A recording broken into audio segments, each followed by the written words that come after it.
মাত্র 25 মিনিটের অভিযানে পাকিস্তানের দখলে থাকা কাশ্মীর এবং পাকিস্তানের মূল ভূখণ্ডে মোট 9টি জঙ্গি শিবির গুড়িয়ে দেয় ভারত নিয়ন্ত্রিত কাশ্মীরের পেহেলগামে 22 এপ্রিল সন্ত্রাসী হামলায় 25 পর্যটক সহ 26 জনের মৃত্যুর পর 6 মে মঙ্গলবার রাতে পাকিস্তানে অপারেশন সিঁদুর নামে সংক্ষিপ্ত এই অভিযান চালায় ভারতের সেনাবাহিনী।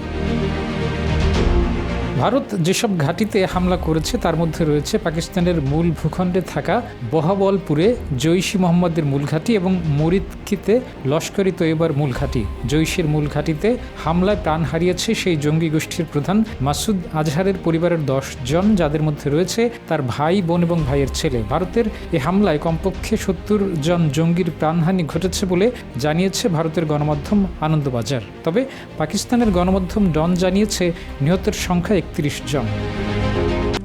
RICL TMX, যুগের পর যুগ স্থাপনা থাকে মজবুত। অপারেশন সিঁদুরের পরেই ভারতের একাধিক সেনা ছাউনিতে হামলার পরিকল্পনা করেছিল পাকিস্তান। তবে ভারতীয় সেনাদের তৎপরতায় তা বানচাল হয়ে গেছে। উল্টো পাকিস্তানের কয়েকটি জায়গায় এয়ার ডিফেন্স রেডার সিস্টেম ধ্বংস করে দিয়েছে ভারত। 8 মে বৃহস্পতিবার বিবৃতি জারি করে কথা জানিয়েছে ভারতের প্রতিরক্ষা মন্ত্রণালয়।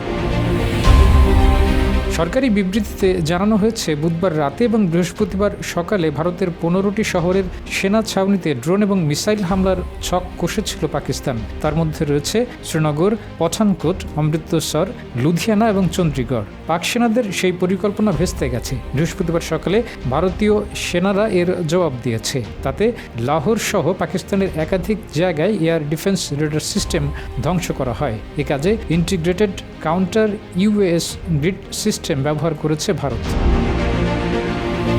6 মে ভারতের ক্ষেপণাস্ত্র হামলার পর বুধবার রাতে পাকিস্তানের প্রধানমন্ত্রী শাহবাজ শরীফ হুঁশিয়ারি দিয়ে বলেছেন, ভারতকে এই হামলার মাশুল দিতে হবে। পাকিস্তানের প্রধানমন্ত্রীর দপ্তর জানায়, ভারতের আকাশপথে হামলার জবাবে আত্মরক্ষার অধিকার আছে পাকিস্তানের। নিজেদের পছন্দের সময়, স্থান এবং পদ্ধতিতে এর জবাব দেবে পাকিস্তান। সেই সঙ্গে দাবি করা হয়, নিরীহ পাকিস্তানি নাগরিকদের নিশানা করে এমন আগ্রাসন চালিয়েছে ভারত। শাহবাজ শরীফের এমন বক্তব্যের পরই ভারতের উপর পাকিস্তানের হামলার পরিকল্পনা নস্যাৎ করার দাবি করেছে ভারত।